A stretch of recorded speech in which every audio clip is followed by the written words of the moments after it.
It is time for my much anticipated 2024 Group of 5 quarterback tier list. We already did the Power 4 plus Oregon State and Washington State. That is in a previous video. In this one, we will be going over the Group of 5, which, in my opinion, a little bit more fun to go over because you think of things less in a Group of 5 scope typically, so you don't necessarily have an idea of what it looks like until you actually sit down and do it. So let's go over the tiers, slight variation from the Power 4. We'll go over that in just a second. The top tier is stars, your star quarterbacks, top tier, top dogs at the Group of 5 level. Second tier, still the same, high quality starters, guys that I think are still high quality guys that are guaranteed going to start. After that, instead of potential stars, we put untapped potential because at the Group of 5 level, I think you find a lot more quarterbacks that haven't even had their star potential flashed at all, and maybe they're just completely untapped in terms of potential. But outside of that, everything else the same. Average tier below that, the below average tier, and then the not good tier. So without further ado, let's get into it.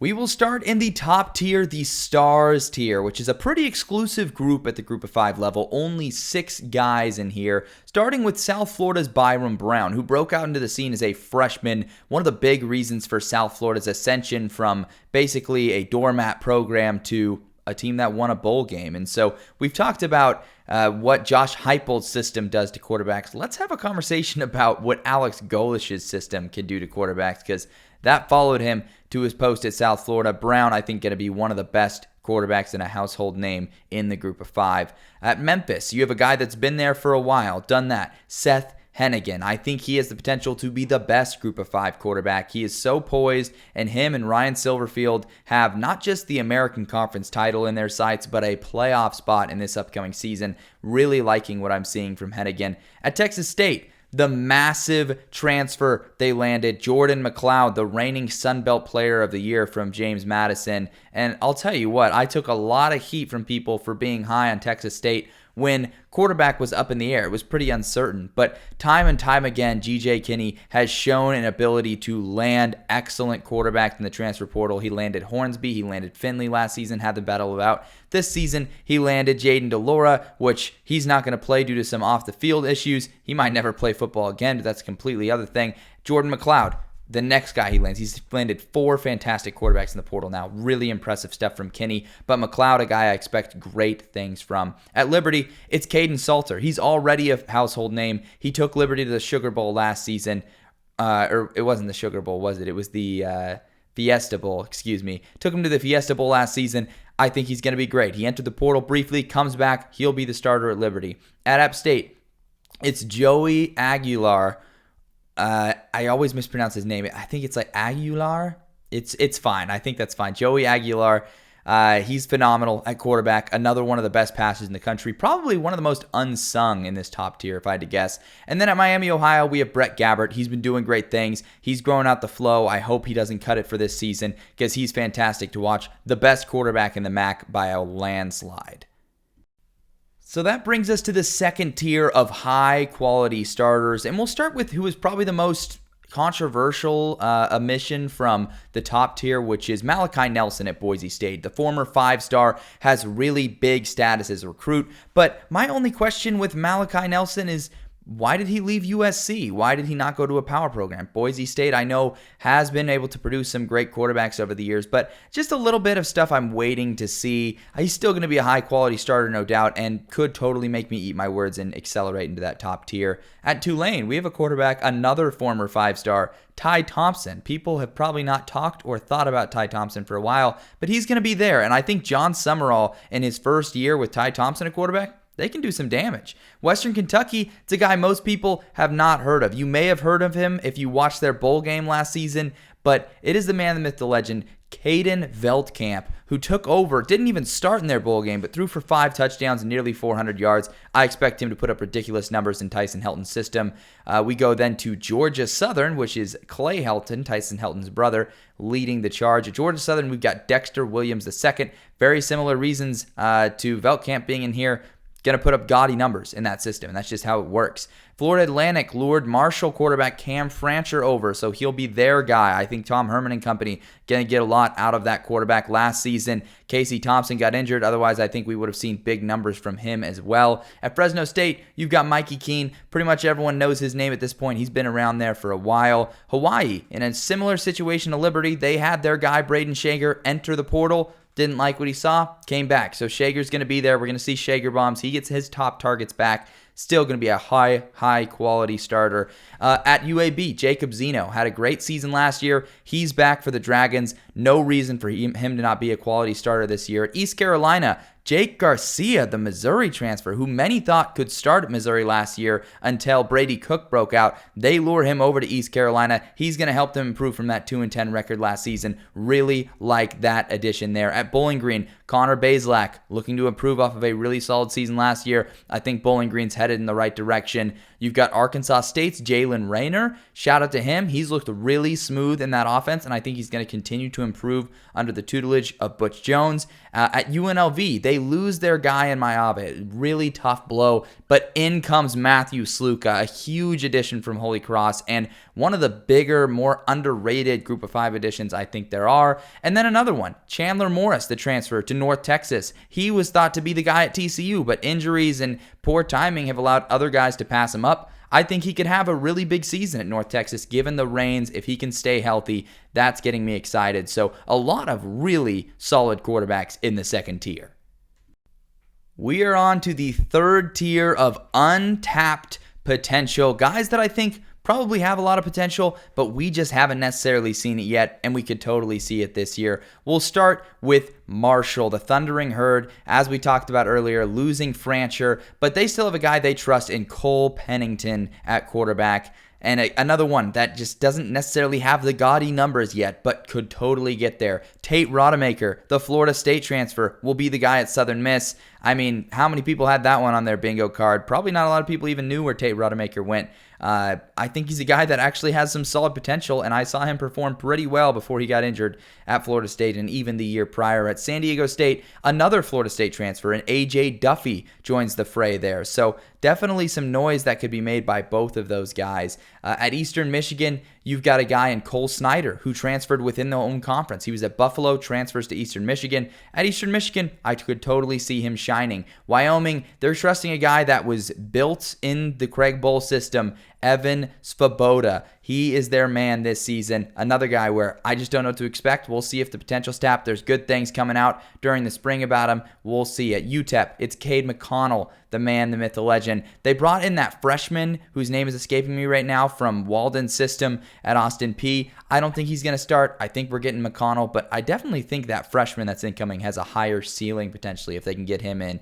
Jacksonville State gets Zion Turner from UConn. They just need to hope he can stay healthy, and if he reaches his ceiling, his potential, that could be a really deadly quarterback there. Shout out to Logan Smothers, who's also going to be in that competition most likely.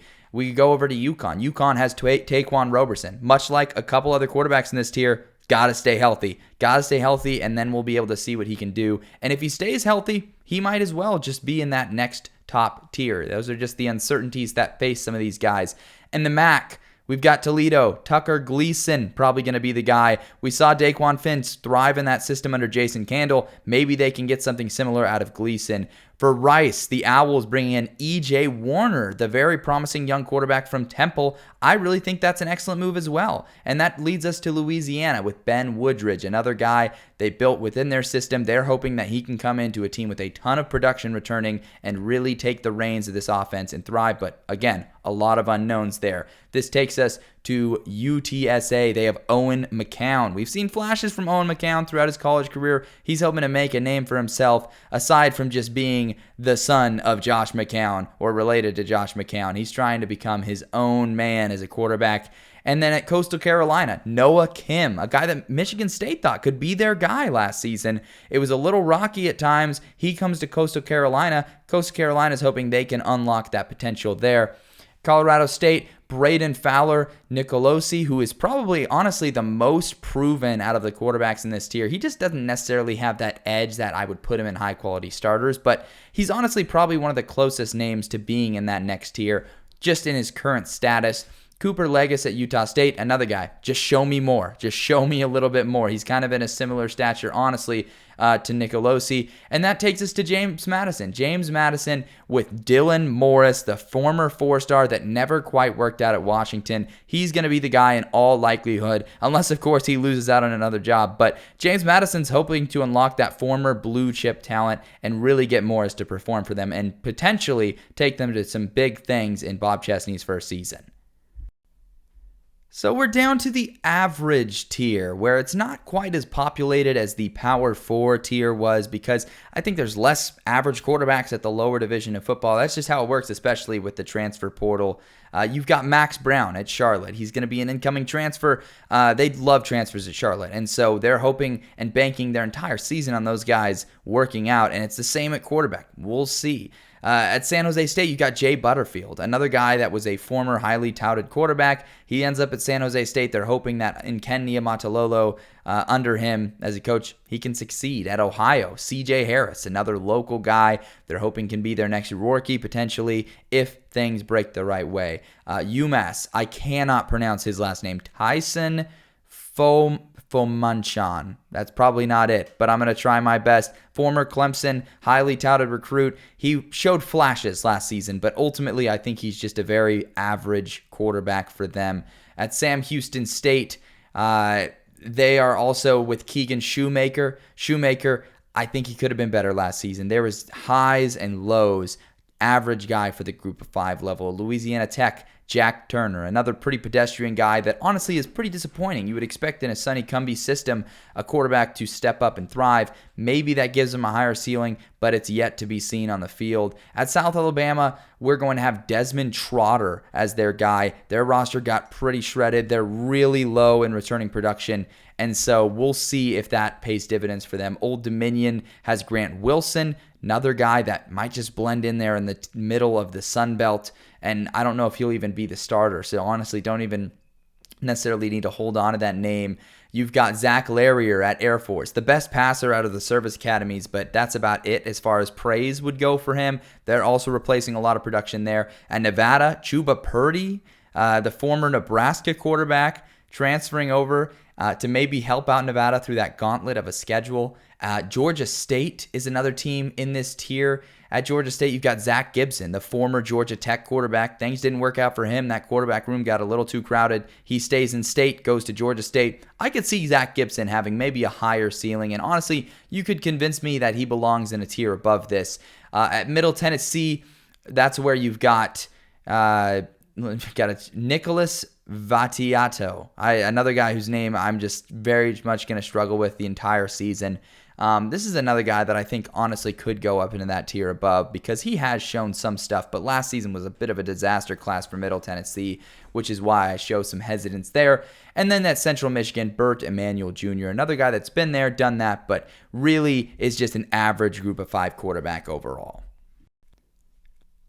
With the below average tier, which is the last of the semi-crowded tiers before we get to that bottom of the barrel. Here we've just got some quarterbacks that are just below average for the group of 5. You know, in that average tier, there was a few guys I could talk about and say there's a scenario where they might break out or jump to other tiers. These guys, there's just a lot less reasons to be excited. At NIU, you've got Ethan Hampton. They just didn't have great quarterback play last season. They're doing another guy within their system. I don't know how great it's going to look. At Kennesaw State, Jonathan Murphy, very, very pedestrian numbers. He's kind of a dual threat guy, but he can't really throw through the air, so he's kind of a single threat guy. At Akron, Jeff Undercuffler Jr. This may be the first and last time you hear his name this entire offseason and season. I don't know. It's just a really bad team, and it's hard to perform as a quarterback when the team is really bad around you. At Temple, we've got Forrest Brock. Very similar situation to Akron. I don't anticipate them having a big breakout year, and I don't anticipate Forrest Brock being a name that gets brought up very often. Tulsa, Kirk Francis. Another one where I'm just kind of scratching my head a little bit. What's Kirk Francis going to bring to the table? Is he even going to start? What is the significant differentiator that exists at Tulsa football? I apologize if you're a fan of one of these teams. J.D. Sherrod at Kent State. It sounds like could be the guy. That's another program and a team that's just trying to rebuild into being something competitive. So They need to hope that that comes from other places. You've got Army and Navy in here. Army obviously having Bryson Daly, and Navy bringing in Xavier Arline, or I shouldn't say bringing in, he's already been there. They're going to be lower rated just because those teams don't pass the ball. So their quarterbacks look a lot different. I mean, if you wanted to rate them as a running back or a fullback, yeah, they'd probably be higher on the list. But I'm rating them as a passer, quarterback, complete package. And the fact that neither of them can really pass the ball very effectively, going to hold it against them. At Western Michigan, we've got Hayden Wolf, I believe the former Old Dominion quarterback. I could see him as having one of the higher ceilings in this tier. Maybe you could talk me into him being a little higher. There's Kiel Kelly at Ball State as well. Another guy that maybe is in that same conversation as Wolf. There's a little bit more hope, potentially, as a passer there. And then Goose Crowder at Troy. Jared Parker, it just seems, has had a difficult job filling that quarterback room. But, hey, that's probably not even the way he wants to play by throwing the ball 50 times. Troy's probably going to be a team that plays physically and leads with defense either way. So we are at the bottom, the not good tier of quarterbacks that are just not good even for the group of 5 level. Louisiana Monroe, we've got Hunter Herring as the man at the helm. Don't know if he's going to be the man for the Warhawks. They're welcoming in a new era. They had to let go of Terry Bowden last season. Not very effective at passing the ball. It's a very similar situation to where Akron and Temple and Tulsa and Kent State are, where it's just tough for a quarterback to thrive in what's going to be a dumpster fire of a roster. CJ Ogbonna is the guy at Buffalo, and Buffalo is probably the Kent State of this year, where they got shredded and their roster as a result of that. CJ Ogbonna is actually not even listed on their depth chart. You've got to dig a little deeper to find him really mentioned anywhere. At New Mexico, probably the most intriguing guy in here, it's Sol J. Mayava, who was initially a quarterback, dual threat quarterback, and then at BYU he became a rusher, and now at New Mexico he's trying to convert back to quarterback. So it's going to be something interesting to watch. There's a couple interesting transfers at New Mexico. Overall, we'll see what happens there. At FIU, Keon Jenkins, I don't have a ton to say about him. I think he falls in a similar bucket to ULM and Akron and Temple and Tulsa as well. And then at New Mexico State, Deuce Hogan. They're trying to get used to life without Diego Pavia, who transferred out of there as well. He went to Vanderbilt. So that is the bottom tier. Don't have a ton to say about any of these quarterbacks. I don't want to be too disparaging to any quarterbacks in here, but this is just how the list, I think, really shakes out when you're looking at the bottom tier. But there it is, the group of 5 quarterback tier list in its entirety. Take it in, take a look. Let me know what you think down in the comments, and let me know what you would change, if you would change anything about the order here, and what quarterbacks you think will be the best at the group of 5 level. That does it for the group of 5 quarterback tier list. Let me know down in the comments if you enjoyed the video. Let me know if you discovered any fun little nuggets or facts that you didn't realize. The group of 5 is full of that in the transfer portal era. Going to continue to crank out quality content for this offseason. It's a long offseason. We just made it through March. We're onward to April. Only a couple more months. Just stay strong, boys. And if you enjoy the content, go ahead, like, comment, subscribe, do all the stuff. You know what to do. And I will see you guys later.